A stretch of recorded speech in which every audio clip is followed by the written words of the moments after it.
In the garden of Mr. and Mrs. Johnson, there were a dozen garden gnomes. They stood still in the daytime, but when night fell, they came to life. The gnomes had their own secret world that nobody knew about. They would gather around the fountain and talk about their day. They would complain about the birds that sat on their hats and the rabbits that nibbled on their shoes. Sometimes, the gnomes would have parties.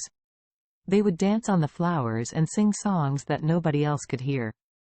They would play games like hide and seek and tag, and they always had a great time.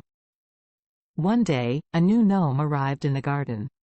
His name was Bob, and he was different from the other gnomes. Bob loved to tell jokes and make the other gnomes laugh. He even made friends with a ladybug who lived in the garden. But not all was well in the garden. A group of pesky squirrels had been stealing the gnomes' hats and hiding them in the trees. The gnomes had to come up with a plan to get their hats back. Bob came up with a brilliant idea. He suggested that they create a decoy hat out of leaves and sticks, and put it out as bait. The squirrels fell for the trick, and while they were distracted, the gnomes snatched their hats back. From that day on, Bob became the most popular gnome in the garden. He had saved the day and made everyone laugh. The other gnomes realized that having a sense of humor was just as important as standing still all day.